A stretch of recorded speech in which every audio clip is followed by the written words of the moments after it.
अग्नि, वायु, आदित्य और अंगिरा ऋषियों ने वेदों को 4 संहिताओं में व्यवस्थित करने में सहयोग दिया।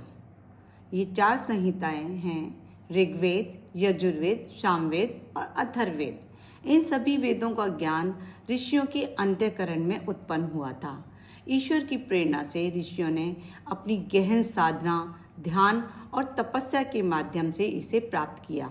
इस प्रकार वेदों को दिव्य ज्ञान भी कहा जाता है, क्योंकि ये मनुष्य द्वारा रचित नहीं है, बल्कि ऋषियों के अंतःकरण से निकला हुआ ज्ञान है। आइए हम भी इस अपूर्व ज्ञान को समझने की कोशिश करते हैं। चलते हैं ऋग्वेद के प्रथम मंडल के सूक्त 52 की ओर।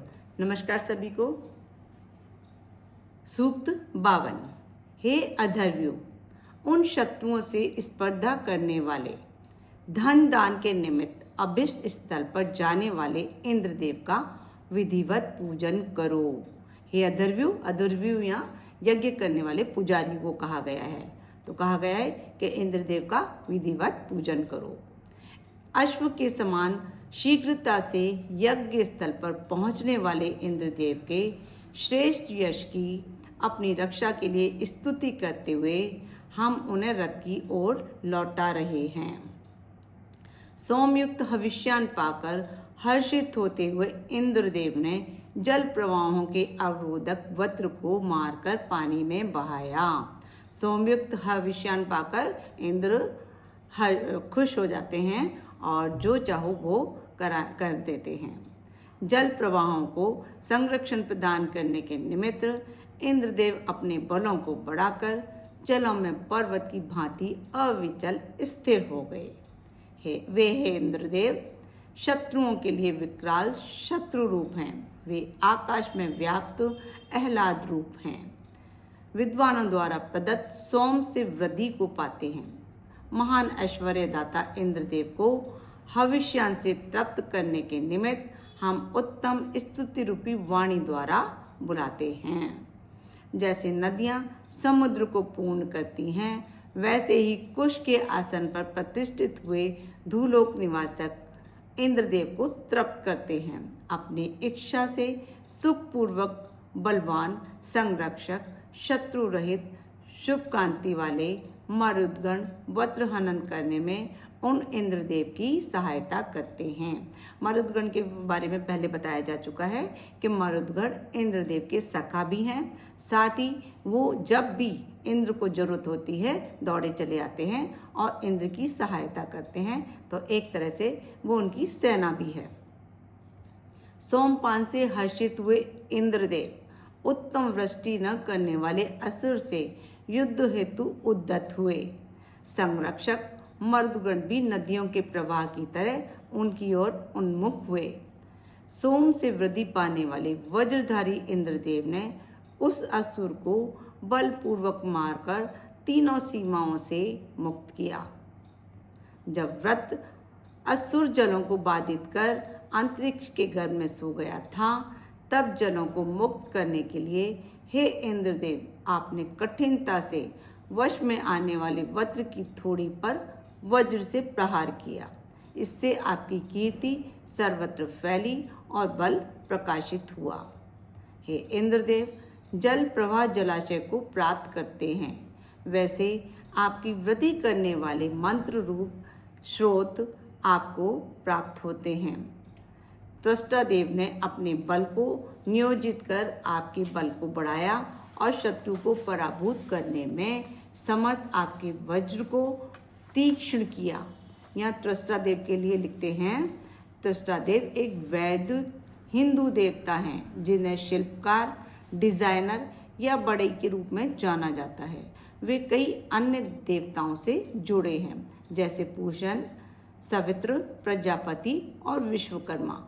ऋग्वेद के इन देवताओं का शिल्पकार कहा जाता है और वे सोम, अमृत के संरक्षक के रूप में भी माने जाते हैं।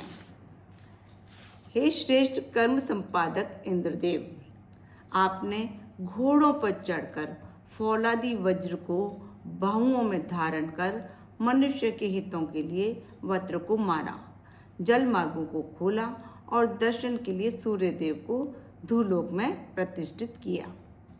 वज्र के भय से मनुष्यों ने आनंददायक, बलप्रद और स्वर्गिक उक्तियों की रचना की। तब मनुष्यों के हितार्थ युद्ध करने वाले, उनके निमित्त श्रेष्ठ कर्म करने वाले आकाश रक्षक इंद्रदेव की मरुदगणों ने आकर सहायता की।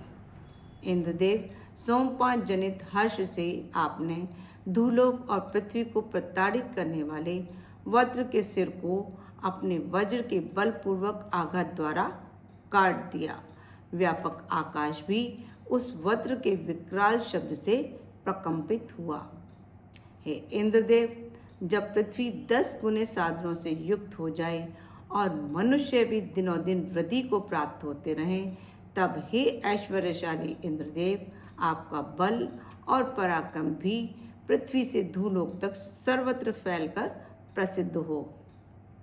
हे संघर्षक मन वाले इंद्रदेव, इस अंतरिक्ष के ऊपर रहते हुए आपने अपने ज्योतिर्मय स्वरूप के संरक्षण के लिए इस पृथ्वी को बनाया। स्वयं अंतरिक्ष और धूलोक को व्याप्त करके बल की प्रतिमूर्ति के रूप में प्रतिष्ठित हैं। हे इंद्रदेव, आप विस्तृत भूमि के प्रतिरूप हैं। आप महान बलों से युक्त व्यापक आकाशलोक के श्री स्वामी हैं और अपनी महत्ता से संपूर्ण अंतरिक्ष को पूर्ण करते हैं। निस्संदेह आपके समान अन्य कोई नहीं है। जिनके विस्तार को धावा और पृथ्वी नहीं पा सकते, अंतरिक्ष का जल भी जिनके अंत को नहीं पा सकते, उत्तम वृष्टि में बाधक वज्र के साथ युद्ध करते हुए जिनके उत्साह की तुलना नहीं की जा सकती, ऐसे ही इंद्रदेव, आप अकेले ही सब में व्याप्त होकर अन्य विश्वों को प्रकट करते हैं।